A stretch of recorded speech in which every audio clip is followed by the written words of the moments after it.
xadiid imaamu axmed uu wariyo dadku inta badan laga yaabo inay maqleen a'immada qaarna ay tasxiixiyaan calaa kulli xaal xadiidka macnihiisu wuxuu sheegayaa nebi maxamed calayhi salaatu wasalaam iyo saxaabadii oo fadhiya ayuu wuxuu nebigu yidhi waxaa idiin soo gelaya nin ahlu jannah ka mid a nin nooloo soconaya buu nebigu leeyahy oo ahlu jannah ka mid a dabeetana nin baa yimi ansaariya oo garhkiisa weysadii ka da'ayso oo labada kaboodna bidixda ku sita maalin dambe ayuu haddana nebigu yidhi nin ahlu jannah ka mid a soo gelaya isla ninkii uunbaa soo galay mar saddexaad ayuu haddana nebigu yidhi nin ahlu jannah ka mid a idiin imanaya haddana ninkii uunbaa soo galay saxaabi cabdillaahi bnu camar ibnu caas la yidhaahdaa wuxuu is yidhi waar bal ninka kani wuxuu rag ku dhaafay ee loo leeyuun markuu soo galayaba nin ahlu jannah ka mid a soo gelaya bal raadcee dabeetana waxoogaa marmarsiiyuu u samaystay inuu martigeliyo ninkii wuu martigeliyey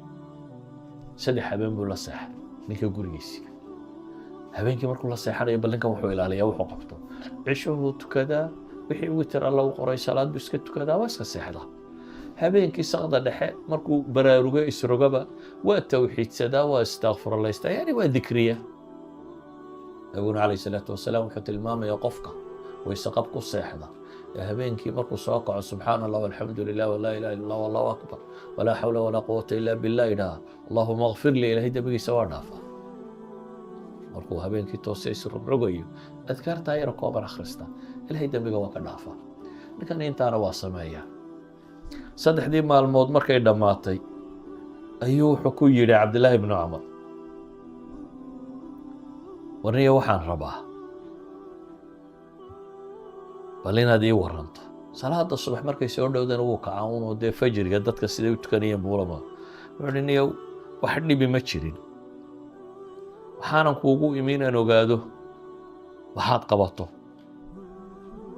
camal weyn oo gaaroo lagugu tilmaamana maan arag ee maxaa halkan ku gaadhsiiyey nebi maxamed sheegaya ii sheeg nebigu calayhi salaatu wasalaam wuxuu leenahay ahlu janna ah dadkiina ma arkaba inaad ka acmaal badan tahay waxa aad qabataay wax ii sheeg buu ku yidhi wuxuu ku yidhi intaa aad aragta mooyaane wax kale ma sameeyo isagoo la yaaban markuu isiri dhaqaaq buu u yeedho wuxuu yidhi laakiin midaan kuu sheego qof muslima gish iyo khiyaamo kuma sameeyo wax xaasidnimo iyo waxaan laabta ugu hayaana muslimiinta ma jiraan cabdillaahi wuxuu yidhi haadihi alatii balagat bik wahiya alatii laa nutiiq waar waa tantaad meesha ku gaadhay buu yidhi annana aanu kari weyn in laabtaadu nadiif tahay oo aanad cidna laabxumo ugu haynin waa mas'aladan buu leeyahy mas'alada idan ayuha alaxiba waxaan leenahay ahlu janna wanazacna ma fii suduurihim min gillin ikhwanan calaa sururin mutaqaabiliin wanazacna ma fii suduurihim min gill tajri min taxtihim alanhaar ilaahay baa ku ammaanaya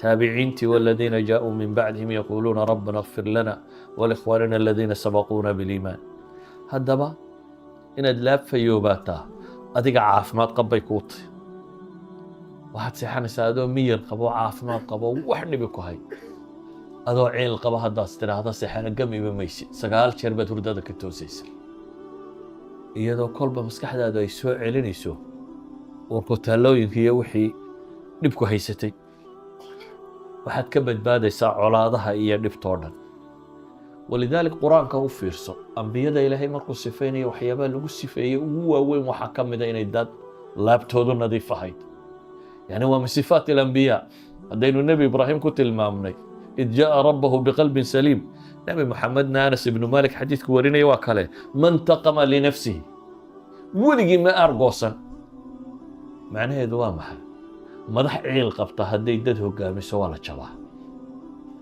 nin isla aargoosa ama reer ribal xabaal ama kuwa garbi ama siyaasiyiinta intan kale xabaal ama nin ciil qaba hadduu madax noqdo waa laguma guuraan nin laakiin laabtiisu caafimaad qabto dadka inuu kor wado socda hadduu yimaado wax buu hogaamin karaa walidaalik ambiyadu waa qaadat ilumma waa dadkii bulshooyinka adduun soo hogaamiyey waa hogaanadii ilaahayba doortay de hogaannimo loo doortay ولذلك baa ilaahay nebi maxamed wuxuu ku tilmaamaya man taqama linafsihi abad weligii ma aargudan nin intuu hogaaminaya ka aargudanaya muxuu soo kordhiyey weligii ma aargudan baa la yidhi nebi maxamed caasha waxay ku tidhi ridwaan ullaahi calayha wa can abiha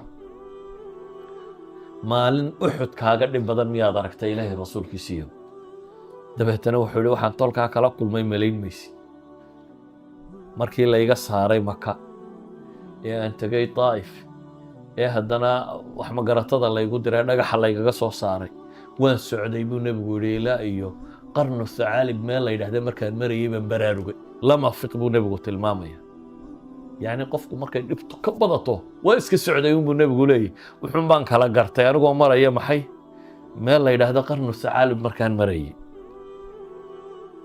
nebiga calayhi salaatu wasalaam waxaa loo geystay ayaa jibriil u dhawaaqay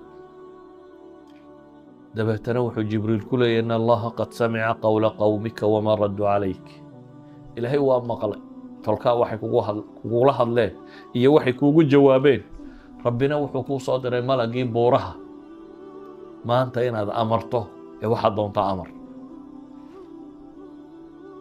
malakul jibaal wuxuu yihi reer maka labada buurada hareeree ka xigaan kor u qaadaya dushaan ka saaraya haddaad adigu amarto nebi maxamed calayhi salaatu wasalaam makiina waa tii nebi maxamed tuntay ee magaalada uuga baxay gaala hadday ku disho malag lagu soo diray maxaad yeeli lahay ilaa midha ka reebin soo ma haddee nebi maxamed calayhi salaatu wasalaam iyagoo gaala ah oo magaalada ka saaray oo dhibtaas qabsatay oo kuwii kale soo eriyeen ayuu wuxuu leeyahy bal arju an yukhrija allahu min aslaabihi man yacbudu allaha waxdahu walaa yushriku bihi shay maya ilaahay baan ka rajo qabaa inuu dhabaradooda iga soo saaro kuwa ilaahay keligii caabudo towxiidsada waan cidna ugu shirik yeelin amal kaasuu qabaa mustaqbal madoobi uma muuqdo inkastoo la diiday qalbigiisuna ma buko waa argooso iyo nimankii waxaa kugu sameeyey adna aakhiro ku hubi ma aha ee aadanaha inuu naar ka badbaadiyo guntigaan idan hayaa buu nebigu leeyahy naartaan idinka xijinaya idan xagga naarta u sii yaacaysaa saa daraaddeed buu maalintii uxud markii dhibtu soo gaadhay uu godka ku dhacay ee koofiyaddii gashay ee ilga hoose laga jebiyey salaadihii fadhi uu ku tukaday ee dhibtu qabsatay ayuu nebigu wuxuu ihi allah maxay yeeli duul wejigoodii dhiiggaa saa uga daadiyey maxaa xaalkood noqon cadha alla way badantay ilaahay baa quraan soo dejiyey la yidhi laysa laka min alamri shay dabeetana wuxuu leeyahy allahuma akfir liqowmi fa innahum laa yaclamuun waxba garan maayaane yacni gaaladii ilaahay leeyahy waid yamkuru bika aladiina kafaruu liyuthbituuka aw yaqtuluuka aw yukhrijuuka wayamkuruuna wayamkuru allah wallahu khayru lmaakiriin kuwa ilaahay yidhi way kaa soo saareen iyagoo rabay inay ama ku xidhaan ama ku dilaan ama ku bixiyaan go-aanka ku qaatay inay dilaan ee ilaahay subxaana wa tacaala ka soo badbaadiyey ayuu isagoo 8,000 oo ciidana u yimi wata maxaa filaysaa buu ku yidhi waxay idhaahdeen akhun kariim wabna akhun kariim muu aargoosan nebi maxamed calayhi salaatu wasalaam wuxuu ku yidhi laa tathriba calaykum alyowm canaani korkiinna ma aha iska taga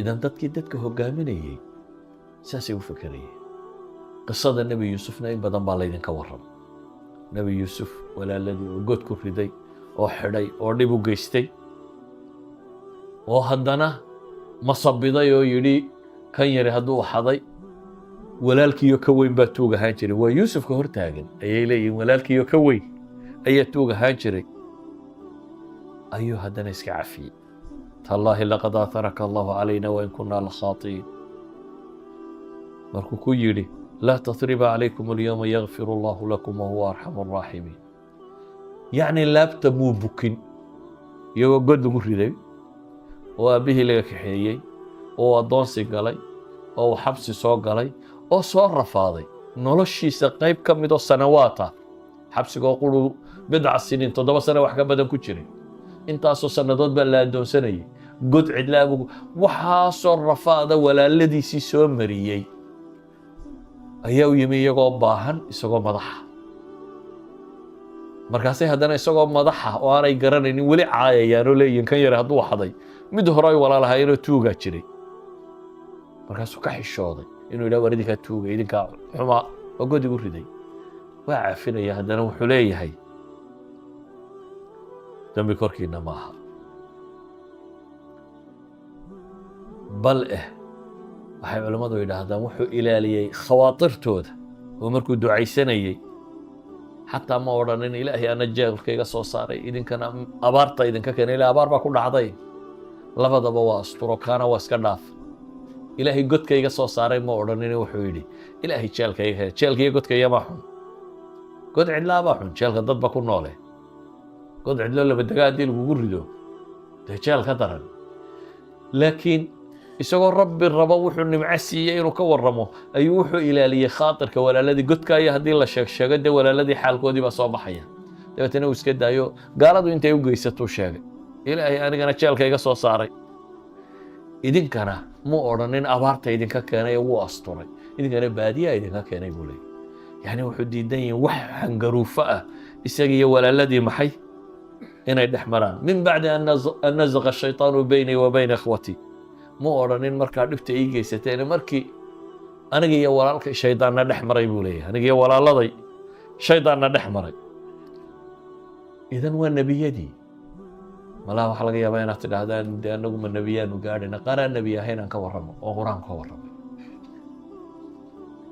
ilaahi subxaanahu watacaala qur-aanka wuxuu kaga warramayaa qiso hore fi suurati yaasiin wadrib suuratu yaasiin ilaahay wuxuu ka warramay 3 rasuul oo magaalo loo diray rasuul baa la diray markaasay beeniyeen mid labaad baa laga daba diray markaasay beeniyeen mid saddexaad baa laga daba diray 3 rasuul baa la beeniyey 3 rasuul markii la beeniyey ayaa ilaahay qur-aanka wuxuu kaga warramayaa nin kale oo aan isaga rususha ahayn وجاء من أقصى المدينة رجل يسعى قال يا قوم اتبعوا المرسلين اتبعوا من لا يسألكم أجرا وهم مهتدون إلهي وحولي مقالة حقا وردن بيسوى حكي منين وقهرين نين قوبت جوغيبا ما أهين وركا قاري النبي الذي دابا تنوس حلقة ما حلمو إسا صار هل كاسو يمي با إلهي وحكلو إلهي الراعي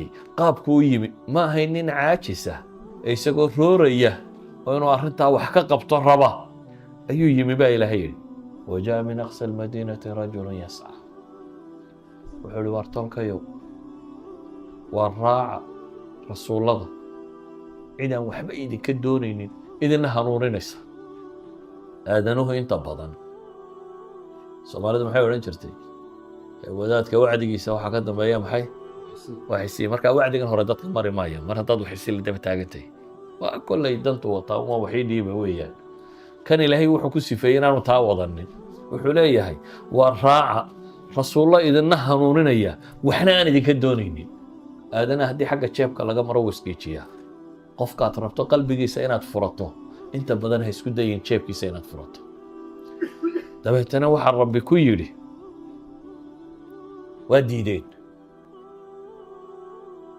isxilqaamku intuu leegayna u fiirso 3 rasuuloo la diiday ka warna innagu waxaanu nahay wadaadadii baa jooga oo idinka maxilka idin saareen markaa muxuu yihi ninkani meel 3 rasuul joogto ayuu iska xilqaamayaa wuxuu iska xilqaamayaa inuu qaban karo dadka inaad tidhaahdo war wacdiga dhegaysta war kaalayo diinta dhegaysta uma baahna wadaad war khamriga iska daa war zinada iska daa war salaada tukada war rabbigii ka baqa war wanaagga laga shaqeeyo uma baahna wadaad nin walba muslim uu garanaya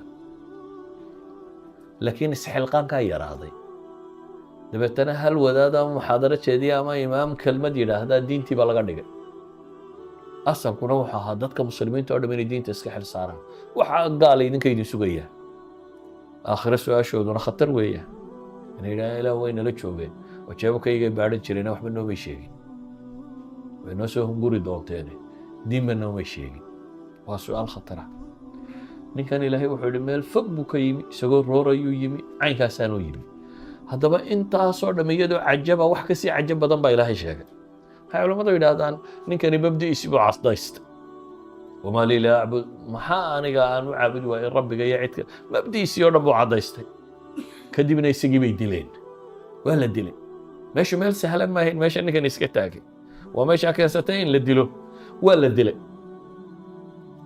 ilaahay intuu ifka joogay warkiisii wuu inoo sheegay aakhire markuu tegayna ilaahay baa warkiisa inoo keenay haddana warka aakhire ka cajab badan ilaahay wuxuu leeyahay qiila dkhuli ljanna war jannada gal baa la yidhi markuu diinta u soo dhintay dabeetana wuxuu leeyahy qaala yaa layta qawmii yaclamuuna bima gafara lii rabbii wajacalanii min almukrimiin.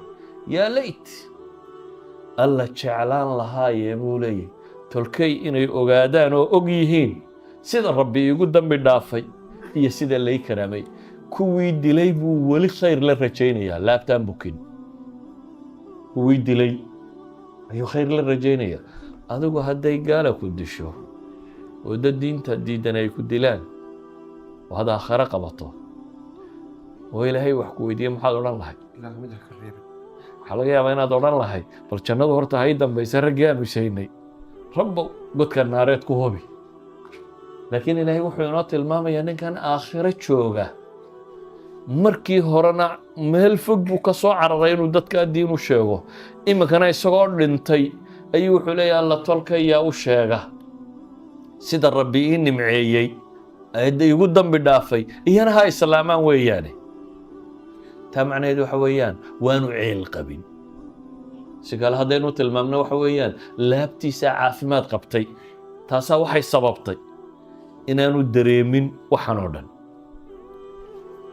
waxaa qur'aan iyo axaadiis badan ku soo aroray abubakar qisadiisii uu ninkii mastax ibnu athaat yidhi waxbaan ka jarayaa ee ilaahay subxaana wa tacaala yidhi iska cafi walaa ya'tali ulul fadli minkum wasaca an yu'tuu ulul qurba walmasaakiina walmuhaajiriina fii sabiili illah waliyacfuu waliyasfaxuu alaa tuxibuun. 44 aayadood wax ku dhadhow baa qur-aanka ku soo aroray oo masalati alcafwi waasafxi ka warramaya in dadka la cafiya ama la dhaafo ama aan wuxuu loo qabanin ka warramayaa soo arooray. aadanuhu inta badan wuxuu jecel yahay muuqaal qurux badan in lagu arko. qofna ma jecla subaxii markuu soo tooso isagoon toilet kaba gelin inuu suuqa u soo baxo, qofna ma jecla. waayo wuxuu diidan yahay isagoo fool xun inay dadku arkaan. ilaahay subxaanahu wa tacaala wejiyadiinna ma eegayo, meel kaluu rabbi leeyahay anigu halkaasaan eegaa. quluubtiinna iyo acmaashiinnaan eegaa. ka warran adoo qalbi fool xun la soo kacay ama la soo toosay oo rabbigaa hortiisa isla taagay. aakhirana qalbigaa nabadqabkiisa iyo caafimaad qabkiisa oo keliya lagu badbaadaa. sidaa awgeed baa ilaahay qur-aanka wuxuu ku leeyahay yowma laa yanfacu maalun walaa banuun ilaa man ata allaha biqalbin saliim. maalinta aan adduun wax tarin qof ula yimaada mooyaane rabbigii qalbi caafimaad qaba. ilaahay subxaana wa tacaala markuu saxaabadii sifeynaya waxaa lagu tilmaamay muxamadun rasuulu llah waaladiina macah ashidaaءun cala alkufaar ruxamaa'un baynahum taraahum rukacan sujadan yabtaguuna fadla min allahi wa ridwaana. nebi maxamed waa ilaahay rasuulkiisii baa la yidhi, isaga ammaan waxa ugu filan masaladaasoo keliya inuu ku rabbi doortay yahay. saxaabadase 3 sifaa ilaahay siiyey subxaana wa tacaala. sifa waxa weeyaan xidhiidhka ilaahay la lahaayeen oo ilaahay wuxuu ku tilmaamayaa taraahum rukacan sujadan yabtaguuna fadla min allahi wa ridwaana. waxaad arkaysaa iyagoo rukuucsan oo sujuudsan oo ilaahay subxaana wa tacaala raalli ahaanshiisa iyo dheeraadkiisa raadcaynaya. kaasi waa xidhiidhka iyaga iyo rabbigood ka dhexeeya. makhluuqaadkan dunida kor saaran siiba aadanaha ilaahay 2 qaybood buu u qaybiyey. qayb waxaa la tilmaamay waa qayb gardarro badane waa rag iska dhiciya baa la yidhi, adag oo iska dhiciya wax waa qolada gaaleed. qaybta kalena ilaahay wuxuu tilmaamay mu'miniinta ah inay ruuxamaa u yihiin, dad u naxariista, dad col isuma naxariistaan, dad aan laab fayoobi isuma naxariistaan, dad aan wanaagga isla jecelayn isuma naxariistaan. sida awgeed ayuha alaxiba ilaahay markuu saxaabadii u manno sheeganayo, manno sheegadku waa gallad sheegasho, waxyaabaha nimcooyinkii rabbi siiyey markuu tilmaamayey ilaahay wuxuu ku tilmaamay nimcooyinka waaweyne la siiyey inay ka mid tahay wadkuruu nicmat allahi calaykum id kuntum acdaa'an faallafa bayna quluubikum faasbaxtum binicmati ikhwaana. waxaa xasuusataan nicmada weyne alla idin siiyaa markaa colka ahaydeen ee qalbiyadiinna ilaahay subxaana wa tacaala uu isu soo dumay. nebi moxamed baa ilaahay subxaana wa tacaala isna ugu gallad sheegtay ama ugu manno sheegtay oo rabbi wuxuu ku leeyahay nebiga calayhi salaatu wasalaam koox qalbi caafimaad qabata wadataan ku siiyey baa ilaahay leeyahy. ninka qaa'idka ee hormoodka ee dad hogaaminaya dad nabad qabuu hogaamin karaa, laakiin dad qofba qof reebayo lama hogaamin karo. mahma uu hoggaanku fiican yahay ka inoogu taqisan haddaynu xagga sare saarno madax ka dhiganno suurtagal ma aha oo ma fududa inuu ina hogaamin karo inagaan qofba qof rabin, gobolba gobol rabin, reerba reer rabin, dadba dad doonaynin. suurtagal maaha inuu ina hogaamin karo walow uu daacad yahay. sida awgeed baa ilaahay subxaanahu wa tacaala wuxuu nebiga ugu gallad sheegtay: huwa aladii ayadaka binasrihi wa bilmu'miniin waallafa bayna quluubihim low anfaqta ma fi lardi jamiican ma allafta bayna quluubihim walaakina allaha allafa baynahum. ilaahay waa ka kugu gargaaray baa la leeyahay nebi maxamedow nasrigiisa iyo wa bilmu'miniin, koox mu'miniin ah, kooxdaasi oo ilaahay qalbigooda walaaleeyo isu dumay baa la leeyahay.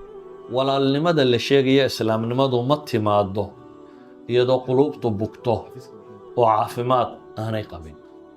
dad badan oo maanta muslimiina waxay ku dhawaaqayaan war hala midoobo, oo soomaalidu ugu horrayso. soomaalidu way soo kartay, dhib tiro badan baa soo gaadhay, in rubuc qarni ka badan ayay dhulka taallay. hadda dad badan baa waxay leeyihin aan dib u midowno. haddaynu bukno miyaynu midoobi karnaa? su-aashu waa taa. qofkii laabtiisu caafimaad qabtaa ka fardan, qof qura xataa hadduu yahay, wuxuu seexdaa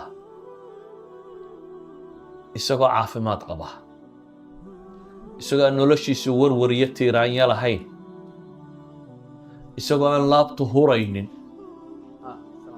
dadka badh baa waxay seexdaan iyagoo cadho la gamila.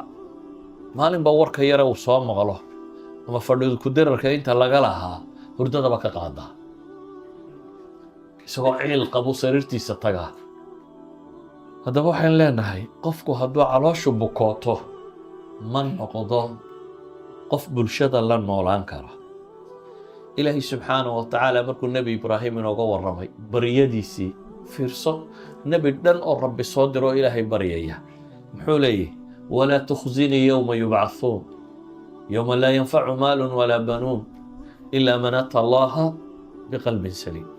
ilaahayow hay hoojinin buu leeyay maanta dadka la soo saarayo, maalinta aan xoole iyo carruuritoona wax tarin, maalinta qofka quree badbaadaya uu yahay qof caafimaad qaba laabtiisu. culammadu waxay yidhaahdaan, meesha tan markay joogaan waxay yidhaahdaan salaamatu alqalb waa laba shay. midna waa salaamatu alqalb, laga qaado inaad shirki iyo xumo kale ku jirin, laabtaadu inay ka caafimaad qabto gaalnimo iyo qurunkeedo ilaahay tawxiidkaadu khaalis yeesho. midna waxay yidhaahdaan waa salaamatu sadri ah, in makhluuqaadka siiba dadka mu'miniintii inay kaa nabad galaan oo aanad maxay wax laabxumo iyo dhib aanad u hayn. walidaalika nebi ibraahim ilaahay qur-aanka markuu ammaanayey waxaa la yidhi: waina min shiicatihi laibraahiim id jaa'a rabbahu biqalbin saliim. nebi nuux kooxdiisa waxaa ka mida baa ilaahay yidhi, dadka jidkiisii haya nebi ibraahim baa ka mida. id jaa'a rabbahu biqalbin saliim baa ilaahay yidhi, markuu rabbigii ula yimi qalbi saliima. idan ayuha alaxiba, in qalbigaagu caafimaad qaba aday kuu tahay caafimaad qab. walidaalik aakhiro dadka jannada ku jira nicmaysanaya xanuunka ilaahay wuxuu qur-aanka inoogu sheegay inay ka caafimaad qabaan. macnaheedu waxa weeyaan nicmadii jannada inaanu dhadhaminaynin qofka laabtiisu ay nooca kan tahay. saa daraaddeed baa ilaahay wuxuu leeyahy haddaabay dhacday in dhibi jirto janno ilaahay u qoray, kuwa laga siibaa buu noqonaya. wanazacnaa maa fii suduurihim min gilb ikhwaanan calaa sururin mutaqaabiliin. waxaanu ka siibnaa baa ilaahay yidhi wixii laabtooda uu xumo ku jiray. macnaheedu waxa weeyaan saaxibu nicma maaha qofka laabtiisu bugtaa, xataa fi dunya markaa kuma aha. haddaad rabto ahlu jannu siday u nool yihiin oo kale inaad u noolaato adoo adduunka jooga, noqon maxay mid laabtiisu caafimaad qabto. ahlu janna ilaahay wuxuu ku tilmaamay wahuduu ila ayibi min alqowl. war xunba ma maqlaan, halkan war xuno badan baad maqli, laakiin waxaad u baahan tahay inaad laabtaada ka shaqayso markaan dib ugu noqonno saxaabadii ansaar iyo muhaajiriin ilaahay qur-aanka wuu ku ammaanay muhaajiriinna waa la ammaanay ansaarna waa la ammaanay ammaantooda u noqon maayo ilaahay wuxuu kaloo ammaanay kuwii iyaga raacay ansaar iyo muhaajiriin kuwii raacay kuwa raacay maxaa u calaamada ilaahay subxaanahu wa tacaala laba shay buu ku tilmaamay mid waa inay rabbigood baryayaan oo ku xidhan yihiin waaladiina jaaءuu min bacdihim yaquuluun kuwii saxaabadaa dabadeed yimi waxay odhanayaan baa ilaahay yidhi rabbana اغfir lana waliikhwaanina aladiina sabaquuna biliimaan ilaahu noo naxariisa annaga iyo walaaladii naga horreeyey iimaanka naga horreeyey muslimiintii hore dhintay walaa tajcal fii quluubina gila liladiina aamanuu inta mu'minka ee ama anta joogta ama iman doontana ilaahu laabtayada xuma ha u gelini haddaba ayuha alaxiba haddii mu'miniintii ka dambaysay saxaabada calaamad kan looga dhigay ilaa qiyaami saaca dadka badh baa maanta nool muslimkii hore laga rogi la'yay muslimkii hore dhintay laga rogi la'yay bale intoodii ugu mudnayd sumaydan maqal qaar abubakar iyo cumar iyo caaisha iyo saxaabadii nebi maxamed iyo maxaa la yidhaahdaa saxaabadii uun ka hadlaya wax ka sheegaya jidkan ma hayaan jidka kan ma hayaan waayo saxaabada dadka raacay waxa u ah baa rabbi tilmaamayaa dadka jidka saxaabada hayaa waa kuwa maxay aan qalbigooda xumo ku jirin isla markaana ilaahay u baryaya kuwii ka horreeyey kuwii ka horreeyey nacdalaya waa maxay ahlu naarka ilaahay wuxuu yidhi kulamaa dakhalat ummatun lacanat ukhtaha wala markay naarta gashaba tii kale naarta gashay ayay nacdashaabaa rabbi subxaanahu wa tacaala uu ku tilmaamaya taa macnaheed waa maxay dad baa maadna nool culamada muslimiinta laga rogi laayay ama dadka muslimiintu wax ka sheegaya fadhi ku dirarka tag bal soomaalida qof muslimuun baa la xamanaya oo la wadaa war dhaqankii islaamku kaa maha dhaqanka islaamku waxa weeyaan rabbanaa laa tajcal fii quluubina gila liladiina aamanuu kuwa yidhaha ilaahu laabtayada xuma ha u gelinin intii iimaanka laga helay waa kuwa sidaasi ku ducaysanaya nabiyullaahi moxamed calayhi salaatu wasalaam wuxuu inoo tilmaamayaa safwatullaahi almukhtaara kuwa ilaahay doortay ee fiicani waa kuwey su-aal baa nebiga la weydiiyey calayhi salaatu wasalaam xadiid ibnu maaja iyo bayhaqiba fii shucab iliimaan warinaya sheekh albaabine saxiix ku tilmaamay qiila lirasuuli illaahi sala allahu alayh waalih wasalam ayu nnaasi afdalu qaala kulu makhmuumi alqalb saduuqi allisaan qaluu saduuqi allisaani nacrifuh fama makhmuumi alqalb qaala huwa altaqiyu alnaqiy laa ihma fiihi walaa bagya walaa gila walaa xasad nabiga calayhi salaatu wasalaam waxaa la weydiiyey dadka yaa u mudan dadka yaa u fadli badan yaa mudan yaa la horaysiin wuxuu nebigu ku yihi kulu makhmuumi alqalbi saduuqu lisaan labadaas sifa ciddii leh saxaabadii waxay yidhahdeen garanay saduuqu lisaanka carabkiisu ninuu run sheego runta laazima beentu waa calaamadda munaafiqiinta iyo gaalada lagu garto inamaa yaftari alkadib aladiina laa yuuminuun intaan ilaahay rumaysnayn baa beenta sheegta baa ilaahay yidhi beenta abuurta munaafaqa markii laga warramayana waxaa la yidhi idaa xadatha kadab saddexdii calaamadood ee munaafiqu lahaana waxa weeyaan hadduu warramayo been buu sheegaa idan sidqu lisaan waa simmatu lmu'min wuxuu nebigu leeyahay runtuna khayrkunbay kuu hogaamisaa ilaa jannada aad ka gasho beentuna fujuurkay kugu hogaamisaa ilaa aad neerta ka gasho sidaa awgeed saxaabadu waxay yidhahdeen garanay saduuqu lisaani nacrifu kan carabkiisu runta sheega garanay ee famaa makhmuumi alqalb makhmuum alqalbigu waa maxay wuxuu nebigu ku yidhi waa attaqiyu naqiy waa mid alla ka cabsaday oo nadiif ah laa ihma fiihi walaa bagyi dembi iyo bagyi ama xadgudub iyo qooq ma laha walaa gila walaa xasad buu nebigu yidhi uur xumana ma qabo waa nin alla ka cabsada oo nadiifa buu nebigu ku tilmaamay ka alla ka cabsada nadiifti waa maxay waa midaan macaasida dhumban dulmigana samaynin, laabtiisuna ay nabad qabto oo ghil iyo xaasidnimo ay ka nabad qabtaa buu nebigu tilmaamaya. ayuha alaxiba, bini aadamku markuu loolanka galo nowcan ma waxbuu dareemaa, laakiin waxaad u baahantahay mucaahada, qalbigaaga inaad ogaatid. maradaada haddaad suuqa marto oo cabaar soo shaqaysa maxaa ku dhacaa? oo iska gowda. waa normal in uska ku dhaco markaa. maxaad samaysaa? saabuun iyo biyaad ku maydhaa. waxaad ka dadaashaa maradaada tan wixii caadiyat ilxayaa ku soo biiray inaad ka nadiifiso. bini aadamku markuu loolanka galo, tartan wax ka mida markuu galo, sawaa inuu siyaasad ku tartamo, ama inuu tijaarad ku baratamo, ama inuu tacliim iyo cilmi ku baratamo, xataa mararka qaarkood dacwo iyo sheegisteed inuu ku baratamo. qur'aan la dhigayo iyo malcamado iyo dacwo iyo wax la sheegayo, majaalaat ilxayaat oo dhan isku dar. dadku mararba qalbigoodu uu soo galaa markaa nooc min ghil iyo xaasidnimo iyo wax iska dhicisku. waxay yidhaahdaan salaamatu sadriga waxaa ugu dhib badan inta isku xirfadda ah bay yidhaahdaan. inta isku xirfadda ah ayaa marar badan waxaa dhacda inaanay isu laabfayoobin. maalan kooxda siyaasadda ku wada jirta waxaa laga yaabaa inay waxoogaa isku dhinayaan oo isreebayaan. kooxda tijaarada ku wada jirta waxaa laga yaabaa inay waxoogaa isku dhinayaan. kooxda tacliimka waxaa laga yaabaa kooxda wadaadnimada ku jirta intii alla badbaadiye mooyaane inay isreebayaan. wadaad sareedda iyo kooxda qur-aanka dhigta waxaa laga yaabaa malcaamiba malcaamad nawcan ma inay reebayso. laakiin maxaa loo baahan yahay?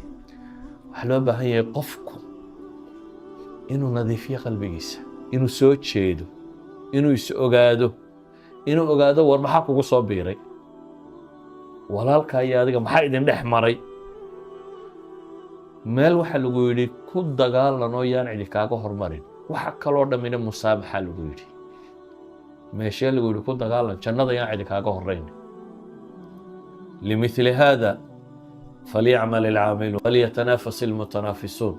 sida ogeed bay culammadu waxay yidhaahdaan qurubaadka iihaarku kuma jira bay culamo badani qabaan.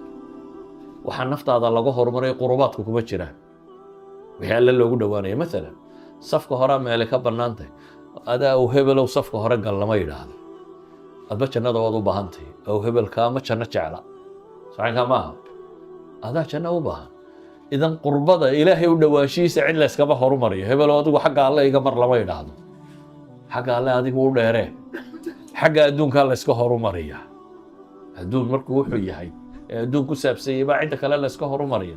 laakiin markuu ku saabsan yahay ilaahay u dhowaanshiyihiisa, walidaalika buu nebigu wuxuu leeyay safka hore haddaa ogtiin waxaa ajar ku jira, intaa isku qabsataan waa maxay? waa laydin qori tuuri lahaa. saa uu nin waliba u rabo ninka kale inaanu u bannaynin, waa qori tuur baa ka dhici lahaa buu nebigu tilmaamaya. idan markay arrintu janno iyo ilaahay u dhowaanshiyihiisa tay isku day inaan lagaa dheeraynin. markay baab adduunyo tahay qalbigaaga dib ugu noqon.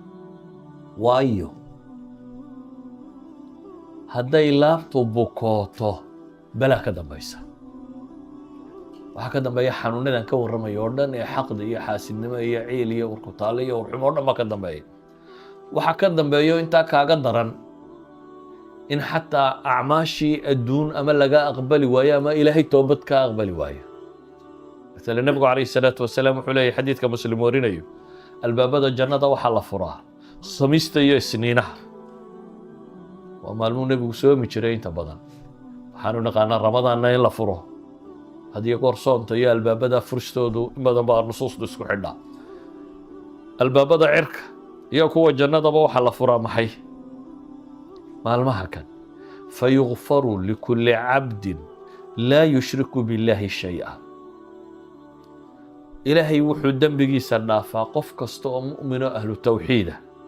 laba laakiin ilaahay wuxuu dhaha iyaga arrinkooda dib u dhiga.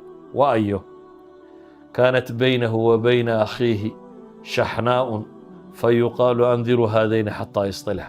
laba walaaloo isa sudhnaa oo uurxuma jirtay, iyaga waxaa la yidhaahdaa dib u dhiga. marka adduun qura waayi maysid.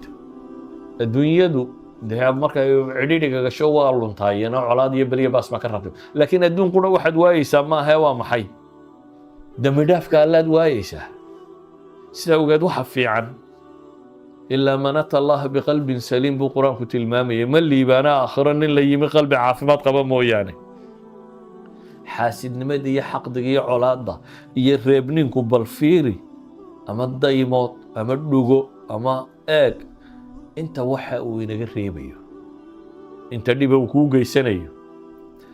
dadka laabtoodu caafimaad qabto nebi maxamed wuxuu ku tilmaamayaa jannada sufuufta hore inay ka mid yihiin. nabigu calayhi salaatu wasalaam wuxuu leeyahy kooxda ugu horreysay jannada gelaysa sida leylatulbadriga 14aad dayaxoo ah ayay u galaan. kooxda ku xigtaa buu nebigu yidhi xiddiga ugu iftiinka badan le sidiisoo kale iyagoo u muuqda ayay galaan. kuwan calaamadoodu waa maxay? wuxuu nebigu ku sifeeyey quluubuhum calaa qalbi rajulin waaxidin la ikhtilaafa baynahum walaa tabaaqud.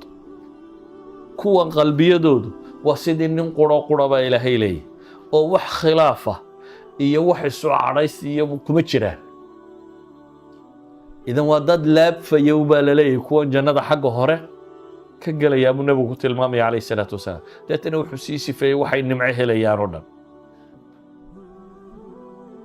labadan aayadood mala aan idinku khatimo. ugu horreyn, bulshada muslimka ah hadday laabto caafimaad qabto colaadidee ma jirto. colaadi waxay timaadaa maxay? markay laabtu bokooto. soomaalidu maxay tidhaahdaa gacantu intaanay xumaan afbaa xumaada. afxumaa ka horeysa maxay? gacanta. hadday laabtu caafimaad qabto dadku nabad buu ka shaqeeya, colaadaha iyo dhibta iyo mashaakil uma timaado. sidaa ogeed baa ilahay wuxuu ku tilmaamayaa dadka mu'miniinta inay yihiin mathalu lmu'miniina fii tawaadihim wa taraaxumihim. dadka mu'miniinta isu hilowgooda iyo isu naxariisadkooda iyo isjacaylkoodu wuxuu la mid yahay sidii jidh qudha oo qayba hadday xanuunsato qaybta kale soo jeed iyo xanuun ay la qabto. haddaba ba labadan aayadood ila fiirso. labadan aayadood waxay ka warramayaan qiimaha ay leedahay laabtu inay caafimaad qabto. mu'miniintuna xooggoodu inuu mas'aladan ku xidhan yahay. ilaahay wuxuu leeyahay haddaa idinku laabtiinnu caafimaad qabto, waxa gaale iyo munaafiqiini mareegayso oo dhammi waxba idinma yeeli karaan. haddaydanse laabtiinnu caafimaad qabin, idinkaa isdiliyo isku madhanoo kuwa kalena way idin gumaysan. markaa waa laba aayadood oo qur-aanka tilmaamaya. aayadda koowaad ilaahay wuxuu leeyahay in tamsaskum xasanatun tasu'hum wain tusibkum sayi'atun yafraxuu biha wain tasbiruu watattaquu laa yadurukum kayduhum shaya in allaha bima yacmaluuna muxiit. gaalkiiyo munaafiqa ilaahay wuxuu yidhi haddii wanaag idin haleelo way ka xumaadaan, hadday dhibi idinku dhacdana way ku farxaan. waa calaamadda gaalka iyo munaafiqa lagu yaqaano. ka warran adigoo muslima haddaad saa noqoto, haddaad reer hebel marka la gumaadana faraxdid, markay guulaystaanna naxdid, muslimiintu markay guulaysato naxdid, gaalku markuu ka guulaysto faraxdid. waa sifadii gaal iyo munaafiq ilaahay ku sheegay baad adigu qaadata. si awgeed baa ilaahay wuxuu leeyahay kuwa gaaleed iyo munaafiqeed haddii wanaag idin haleelo way ka xumaadaan, hadday dhibi idin haleeshana waa ku farxaan. kaasi waa iyaga iyo qaabkay u fakarayaan. laakiin idinka maxaa dhacaya? haddaa idinku sabartaan, ilaahayna ka cabsataan oo walaalnimadiin iyo alla ka cabsigiina uu jiro, laa yadurukum kayduhum shaya. waxa ay dhib wadaan oo dhammi waxba idinma geysan karaan. u fiirsa aayadda qur-aan hadda, laa yadurukum kayduhum shaya baa ilaahay yidhi. waxa makriya ay xadhig wareeg wadaan oo dhan waxba idinma yeeli karaan. waayo in allaha bima yacmaluuna muxiit baa ilaahay yidhi. waxaan ay wadaan ilaahay waa ogyi. ilaahay baa koobay baa la yidhi ka seexda. haddii laakiin cagsigu uu dhaxo maxaa dhacaya? ilaahay wuxuu qur-aanka ku leeyay waatiicu allaha warasuulah. alle iyo rasuulkii aqbal. waa jidka walaalnimo iyo caloolfayoobaad iyo waxaan idinku dhacayaan. walaa tanaasacuu fatafshaluu watadhaba riixukum wasbiruu in allaha maca saabiriin.